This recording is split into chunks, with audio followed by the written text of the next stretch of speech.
సమస్త జనాలు కరువుతో అల్లాడుతున్నారని శాకాంబరి నవరాత్రి మహోత్సవంలో అమ్మవారిని పూజిస్తే ఆ కరువు తొలగిపోతుందని వరంగల్ పశ్చిమ శాసనసభ్యులు నాయని రాజేందర్ రెడ్డి అన్నారు. కాకతీయుల ఇలవేల్పు భక్తుల కొంగు బంగారంగా విరాజిల్లుతున్న శ్రీ భద్రకాళి అమ్మవారి శాకాంబరి నవరాత్రి మహోత్సవంలో అంకురార్పణతో ప్రారంభమయ్యాయి. ఉత్సవాల సందర్భంగా వరంగల్ పశ్చిమ శాసనసభ్యులు నాయని రాజేందర్ రెడ్డి కుటుంబ సభ్యులతో అమ్మవారిని దర్శించుకోగా వరంగల్ ఎంపీ కడియం కావ్య అమ్మవారిని దర్శించుకున్నారు. ఎలినో ప్రభావంతో వర్షాలు ఆలస్యం అవడంతో కరువు ప్రభావం కనబడుతుందని, దీంతో ప్రజలు ఇబ్బందులు ఎదుర్కోవాల్సిన పరిస్థితి నెలకొందని, భద్రకాళి అమ్మవారు కరువు నుండి ప్రజలు కాపాడాలని ప్రత్యేక ప్రార్థించినానని నాయని తెలిపారు.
అంతే అట్లే ఉంటుంది.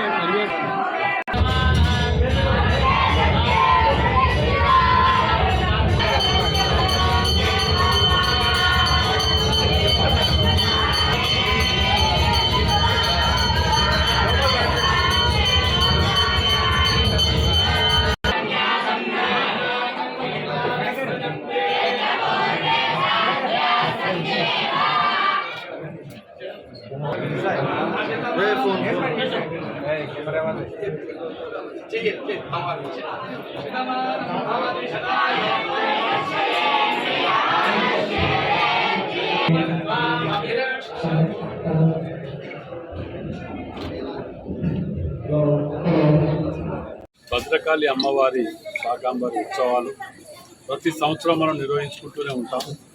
అందులో భాగంగానే ఈ సంవత్సరం కూడా ఘనంగా నిర్వహించుకునే విధంగా అన్ని ఏర్పాట్లు చేసుకోవడం జరిగింది. మరి ఉత్సవాలకు అర్థం అందరికీ తెలిసే ఉంటుంది. దాదాపు కరువులు కష్టకాలంలో ఉంటామని, మరి అమ్మవారిని పూజించుకుంటే అన్నీ నెరవేరుతాయని ఒక నమ్మకం, ఆచారం వెనుకటికెళ్ళి వచ్చినటువంటి ఆచారం ఇది. కాబట్టి అందరం కూడా అమ్మవారి ఆశీర్వాదం ఉండాలని, కరువు ఉన్నా లేకున్నా మనం ఈ ఆచారాన్ని కొనసాగించుకుంటూ వచ్చినటువంటి సందర్భాలు. మరి ఈ సంవత్సరం ప్రత్యేకత ఏంటంటే, ఇప్పటి వరకు వర్షాలు లేక కరువు తాండవిల్లుతున్న సమయంలో మరి మనం ఈ ఉత్సవాలు నిర్వహించుకోవటం, ఇందులో నా చేతుల మీదుగా ప్రారంభించడం అనేది నిజంగా నా అదృష్టంగా భావిస్తున్నా. మరి అమ్మవారిని ఆశీర్వాదంతో కరువు మాయమై దేశంలో మరి ఎక్కడ కూడా ఇబ్బందులు లేకుండా ఆయుర ఆరోగ్యాలు సుఖ సంతోషాలతో ఉండాలనే ఆలోచనతోటి ఈ యొక్క పూజలని ఘనంగా నిర్వహించుకుంటున్నాం.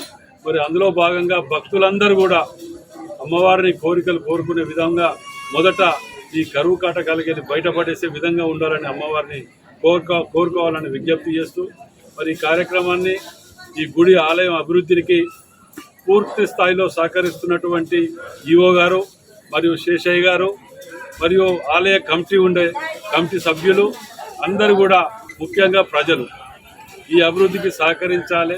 ఎందుకంటున్నానంటే సహకరిస్తున్నారు మరియు ఇంకా సహకరించాలని మీ ద్వారా విజ్ఞప్తి చేస్తున్నాను. ఎందుకంటే ఈ ఉత్సవాలప్పుడు కానీ ఏదైనా పని జరుగుతుంది కాబట్టి చిన్న చిన్న ఇబ్బందులైనా మనము మనది అనుకొని ఓపిక పట్టుకొని సహకరించాలని మీ ద్వారా విజ్ఞప్తి చేస్తాను.